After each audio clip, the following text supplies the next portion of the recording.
Good afternoon. I think that the protocol would have already been established, and so it's my duty now to recognize it and continue in the splendid manner that the speakers and presenters before me would have done.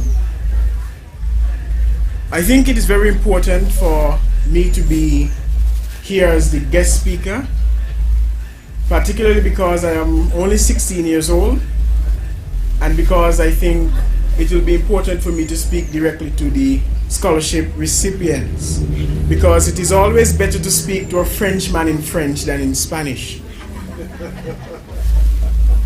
But in doing the research for this, I came across a poem in a book written by a Joan Robinson entitled Alexander Hamilton, Nevis in the Time of Hamilton, His Contribution to His Adopted Country and Nevisian Legacy.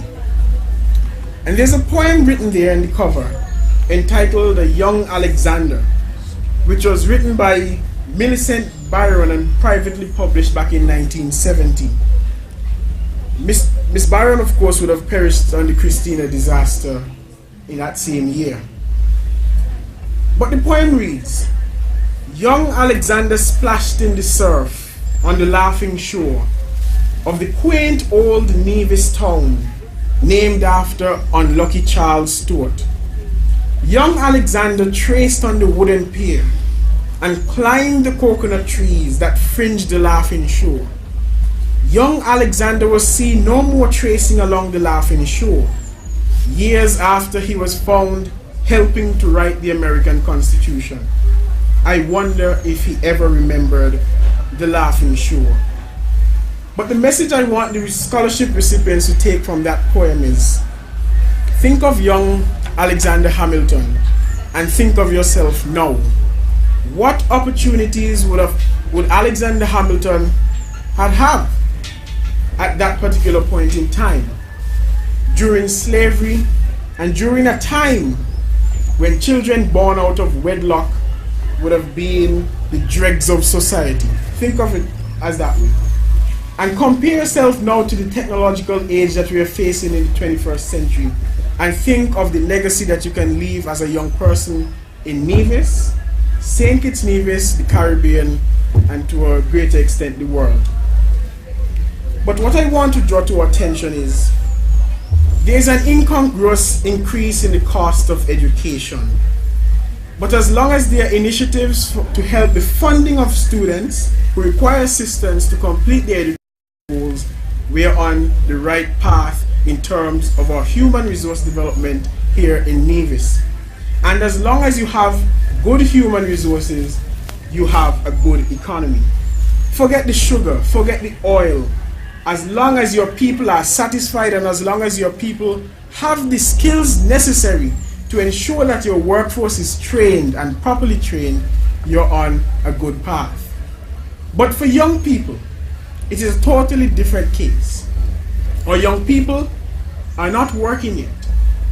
Well, most of our young people are not fully working. But our young people now have to look at how they can advance themselves in the next 5 or 10 years. What can you do? What can you do now so that your future may be bright and prosperous? That starts at home. You have to be active in the activities in your home. That's the first thing that young people have to do. If you don't behave at home, or if you don't do chores at home, then you're never going to do anything that is of a valuable contribution to society. It all begins at home, and be it ever so humble, there's never a place like home. But what we have to also look at is your behavior in the community. If you're not a good person in the community, you can always be a good person in the home, but your behavior in the community is also a direct reflection of yourself. And then we have to look at your behavior in school, young people. Because as long as your behavior in school is bad, whether or not your behavior in the community is good, your bad behavior will always be the one that shows up on your resume, It will always be the one that shows up everywhere you go. But we also have to look at the country itself. As long as you have a negative impact on the whole country, then it means that you're not going to make a positive contribution entirely, as long as you have a negative impact on the country. And in that, you might have realized that I've come out with 4 key stakeholders required for the development of a young person. The 4 are the young person, him or herself. That is very important. As long as the young person is not willing to advance themselves, no matter who tries, that person will never advance in this world. The second key stakeholder is the parents and the guardians. As long as parents don't pay attention to what their children do and how their children do it, then we will find that our children won't even care about what they do. And there is a popular calypso from the Lashing Dogs in the Virgin Islands. Children steal TVs and the parents sit at home and watch the TV.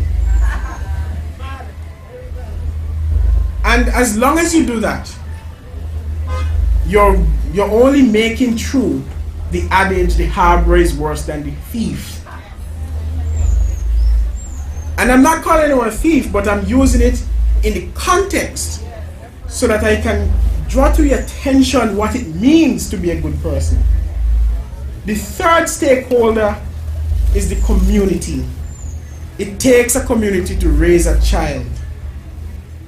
I think that is very important, because as long as you step out of your house, you're the responsibility of the community.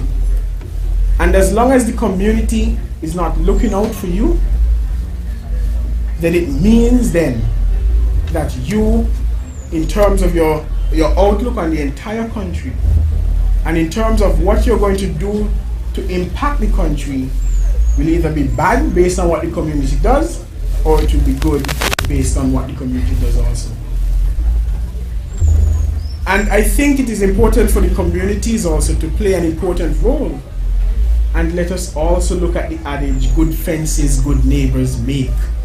And as long as your neighbor knows that there are boundaries to be adhered to, then I think our young people also will be developed in the way that they should. And let me not draw my attention to the fourth stakeholder at this point in time. I want to read a 6-step plan for young people to help to advance themselves. The first one is understanding the problem. Realizing that our human resources have been underdeveloped for far too long, and the only solution for young people is by strategic planning and enforcement.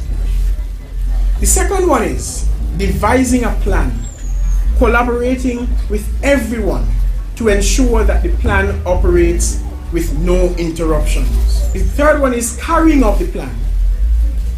And this is to ensure that all persons, including the young person, the parent, the community, and the government, are included in the plan for development. The fourth one is assessing all results and coming to a decision of whether the plan failed or succeeded. The fifth one is devising a new plan if the original one had failed. Collaborating once again with all stakeholders to ensure that all persons are included in the plan for development. And the last one is reap the benefits. And I think that is the most important one for young people. Because I think a famous quote from Aristotle is, the roots of education are bitter, but the fruit is sweet. Well, you know, for this type of case, I think it is okay to get diabetes, okay? But let's not go any further on that. I think young people also need to look at the external implications. We live on an island, in an archipelago of islands known as the Nhcs. Those in the Nhcs live in an archipelago of islands known as the CARICOM. CARICOM exists in an archipelago of islands known as the entire Caribbean. We have all those people, 5.5 million people exactly to be competing with. But let us forget all that. The only person you are supposed to be competing with is yourself. As long as you feel good here in your heart about what you have done, don't worry about what others say. Because if it is your best, it is always your best. Don't listen to what other people have to say. Because there are things in this world that we have to face with. And one of them is called jealousy. And if jealousy can ruin a big person's life, young people, it can doom yours. And we have to look at that. But what is important now is that all the scholarship recipients are in high school. Think of yourself as not lucky, but deserving. Think of yourself as that person out of a school of 800 students or 300 students, as the case may be, who would have been deserving enough to get that scholarship, and cherish it. Cherish it like you cherish the $600 iPhone. Cherish it like how you cherish your life. Because at the end of the day, what determines where you end up in life is how you do in school. In this type of world, if you cannot produce results now that look good, in this type of world that we live in that is so challenging and so dependent on qualifications, you will not make it far in this world. And it is very true. And I know it might hurt what I'm saying, but sometimes the truth is more melodious than the untruth. But I'm going to also read from the same book that I started out with. For many years, the Alexander Hamilton Scholarship was held to assist local secondary school students. Marion and Bill Trott instigated the tea, in fact. They were keepers of the Hamilton mementos and promoter of Hamilton's legacy, which was celebrated in 1957 with a colorful festival to mark the 200th anniversary of his birth. His birth right here on these grounds. And so let the whole sentimental value of being here inspire you and draw out of you that which is good and noble. The late Mel Henville played the part of Hamilton. Through the years, Hamilton College in Clinton, New York, named for Hamilton, awarded scholarships to 3 divisions: Carlton Descent, Sherry Truss, and Keithley Woolard. You never know where you're going to end up. This book might have to be edited and your name might be there in the next 10 or 20 years. We know that these recipients receive scholarships in part because of the association with Hamilton's birthplace, which is Nhcs. So that is another thing that is contributing to your development. Consider yourself very lucky to be born on an island 36 square miles with just over 12,000 people, and compare yourself to Jamaica or Trinidad or Guyana. Think of yourself, think of the ratio. You're 1 in 12,000 people. How easy it is for you to get a scholarship. Think of someone in Jamaica, 1 in 2 million people. You must think of that as well when you're doing what you're doing. In 1957, his great-great-grandson Lawrence Hamilton provided funding and helped Nivisions to establish the blind workshop, which benefited many sightless Nivisions. Therefore, we have to agree that although his life was cut short by the 1804 duel and he never returned to Nevis, he did in fact leave a legacy which has benefited many Nivisions.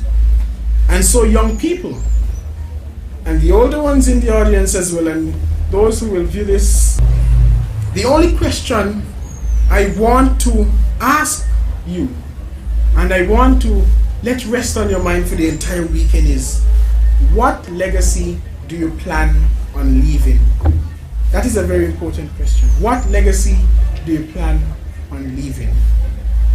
If you're thinking that it's going to be a good legacy, I say kudos. But if you're unsure at this point in time, I think that as long as you're in high school, it is high time that you make up your mind in terms of what you want to do in life. Because if you make up your mind in the earlies, you'll have more time to change your mind. Thank you very much.